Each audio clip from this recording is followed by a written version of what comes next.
గురుగారు, చాలా మందికి ఈ మధ్య కాలంలో సమస్యల్లో భాగం అయిపోయిందండి ఇది. సో, వ్యాపార సమస్యలు. అవి ఓకే. రాకుండా చేయాలంటే అసలు ఏంటండి రెమెడీ? ఇప్పుడు ఎన్నో లక్షలు ఖర్చు పెట్టుకొని హ్మ్. వ్యాపారాలు పెడుతుంటారు. హ్మ్. వాళ్ళు పొద్దున్న నుండి రాత్రి 11 గంటల వరకు చాలా కష్టపడతారు. అయినా వాళ్ళకు చాలా ఫలితం ఉండదు. హ్మ్. అటువంటి వాళ్ళకు చిన్న పరిహారాలు చెప్తాను నేను.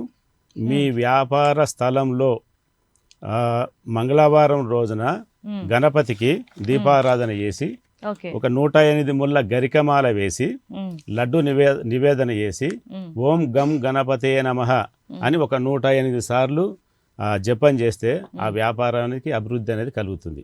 ఇంకొక ఓకే. చిన్న రెమెడీ, ఎవరైతే ఆ, ఆ, వ్యాపార సంస్థలో బుధవారం రోజున హ్మ్.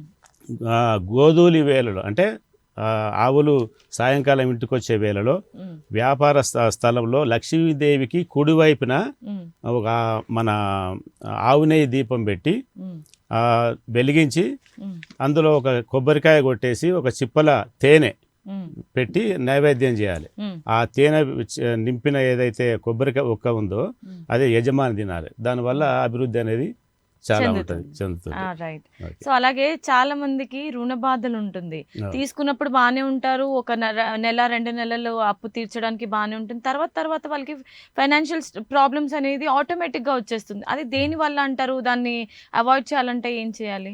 అంటే పోయిన జన్మలో చేసుకున్న పాప పాపం పుణ్యాలను అంటారు. బట్టి ఈ జన్మల కర్మ అనేది అనుభవించాల్సిందే. ఓకే. సో దానికి మనం చిన్న చిన్న రెమెడీస్ చేసుకోవచ్చు. దేనికైనా సొల్యూషన్ ఉంటుంది. ఉమ్. వాటికి ఏం చేయాలంటే ఇట్లా రుణ బాధలు ఉన్న వాళ్ళు ఉమ్. ఒక 7 మంగళవారాలు ఉమ్. 7 మంగళవారాలు ఏం చేయాలంటే ఎర్ర కందులు ఉంటాయి కదా, ఉమ్.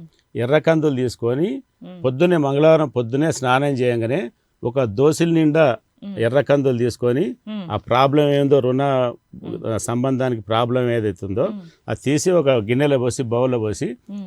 వాటర్ పోసి నానబెట్టాలి. సాయంత్రం వరకు నానతాయి ఒక 5 గంటలు. ఉమ్. తర్వాత ఆ నానిన ఏవైతే మన కందులు ఉంటాయో అవి ఆవుకు ఆహారంగా పెట్టాలి. ఇట్లా ఉమ్. అట్లా 7 మంగళవారాలు ఉమ్. 7 మన 7 మంగళవారాలు ఆవులకు పెట్టేస్తే ఉమ్. ఈ రుణ బాధలు అనేది తగ్గడానికి అవకాశం ఉంటుంది. రైట్.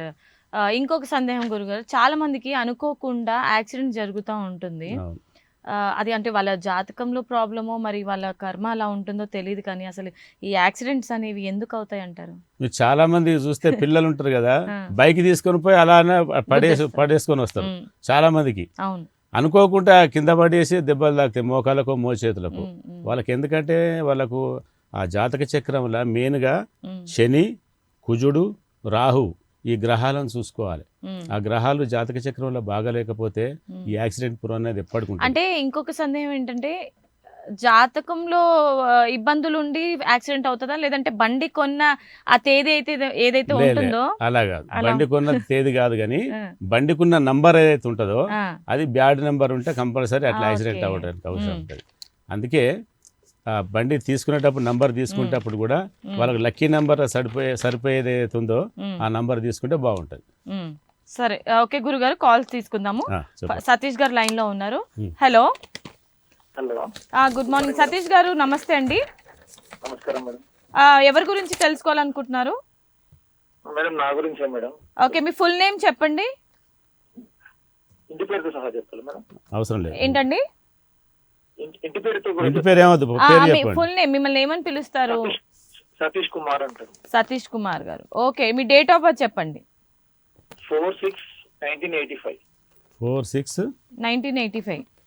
ఏం చేస్తున్నారు, ఆ టైం చెప్పండి సార్. టైం చెప్పండి. 11:55 సార్. 11:55. 11:55 ఏఎమ్మా పిఎమ్మా సార్? PM sir. ఎక్కడ ఏమైనా పుట్టారు సార్? సమస్యలు ఉన్నాయండి మీకు? ఏమైనా ఏ జాబ్ కరెక్ట్ గా ఉండదు అసలు. మా మా భార్య భర్తను కూడా కలిసి లేము. 10 years అవుతుంది మ్యారేజ్ అయ్యి.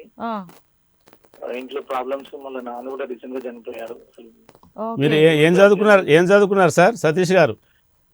సార్ నాది డిగ్రీ అయిపోయింది సార్. డిగ్రీ. ఏమైనా అబ్రాడ్ వెళ్తామని అనుకున్నారా మీరు లైఫ్లో? స్టార్టింగ్ లో కానిస్టేబుల్ పోలీస్ జాబ్ సార్, కానీ నాది లవ్ మ్యారేజ్ వల్ల తనకి ఇష్టం లేదంటే అది వదిలేదు, మధ్యలోనే డ్రాప్ అయిపోయాను. మీకు మంచి ఛాన్స్ ఉండే సార్ మీకు, ఎందుకంటే 4th డేట్న పుట్టిన వాళ్ళు చాలామంది అబ్రాడ్ ఇప్పుడు 60 to 70% అబ్రాడ్ వెళ్ళిన వాళ్ళే ఉన్నారు. మీ 4వ తారీఖు, 13వ తారీఖు, 22వ తారీఖు, 31వ తారీఖు పుట్టిన వాళ్ళకు కంపల్సరీ అబ్రాడ్ వెళ్ళే ఛాన్స్ బాగుంది. మీరంటే మీ సమస్యల వల్ల మీరు వెళ్ళలేకపోయారు. మీ సతీష్ అనే పేర్లో 17 నంబర్ వచ్చింది సతీష్ గారు. ఇదేంటంటే దుఃఖాన్ని కలిగిస్తుంది. ఎక్కడికి వెళ్ళినా వ్యతిరేకత ఉంటుంది. దీంట్లో కష్టజీవి అయినా ఫలితం ఉండదు. విజయం కంటే ఓటమి ఎక్కువ ఉంటుంది. విజయం కంటే ఓటమి ఎక్కువ ఉంటుంది సార్ మీ దాంట్లో. కొద్దిగా నేమ్ మాత్రం కొద్దిగా నెగిటివ్ ఉంది. ఒక్కసారి మీ జాతక చక్రం కూడా చూస్తున్నా, ఒక్క నిమిషం లైన్లో ఉండండి సార్. 4వ తారీఖు పుట్టిన వాళ్ళకి చాలా అదృష్టం ఉంటుంది, కానీ మరి నాగరాజుకు మన సతీష్ గారికి ఎందుకు లేదో అదృష్టం ఒకసారి చూస్తాను దీంట్లో జాతక చక్రంలో. 04/06/1985 సార్. 11:55 PM. 11:55 PM. సార్ మీది మూలా నక్షత్రం సార్, 4వ పాదము, ధనుసు రాశి, కుంభ లగ్నము, మంగళవారం పుట్టారా సార్? అవును సార్, మంగళవారం. ఓకే. హలో, ఒక్క నిమిషం సార్ సతీష్ గారు. ఇక్కడ మీ జాతక చక్రంలో శుక్రుడు, రాహు ఇద్దరు కలిసి ఉన్నారు సార్. శుక్రుడు ఏంటిదంటే లగ్జరీ, అంటే ఈ రాహుతోటి కలిసి ఉన్నాడు కాబట్టి కొద్దిగా మన ఫ్యామిలీ లైఫ్లో అనేది డిస్టర్బెన్స్ అయితే ఉంటుంది. ఎంతమంది పిల్లలు సార్? నాకు 2 బాబులు సార్. ఓకే. మీరు ఒక్కసారి మీకు వీలుంటే నీకు కొన్ని చిన్న రెమెడీ చెప్తాను. మీరు ఏం చేయాలంటే సుబ్రహ్మణ్య స్వామి టెంపుల్ ఉంటుంది కదా మీ దగ్గరలో, ఒక రోజు మంగళవారం రోజున సుబ్రహ్మణ్య స్వామి టెంపుల్కి వెళ్ళి అభిషేకం చేయించుకోండి మీ పేరు మీద. అలాగే మీ దగ్గరలో అష్టలక్ష్మి గుడి ఉంటే అమ్మవారికి లక్ష్మీదేవికి కుంకుమార్చన చేయించుకోండి అష్టలక్ష్మి గుడిలో. మీరు ఎక్కడ ఉంటారు సార్ ఉండేది ఇప్పుడు ప్రెజెంట్? ఇక్కడ వరంగల్ సార్. వరంగల్ మీకు కనకదుర్గ అది అమ్మవారు ఉంది కదా, భద్రకాళి అమ్మవారు, అక్కడైనా చేయించుకోండి. లేకపోతే ఇక్కడ హైదరాబాద్కి వస్తే కొత్తపేటలో మా అష్టలక్ష్మి టెంపుల్ ఉంటుంది, అక్కడైనా ఒకసారి చేయించుకోండి, బాగుంటుంది. కొద్ది టైం పీరియడ్ కూడా ఇప్పుడు బాగాలేదు సార్ మీది.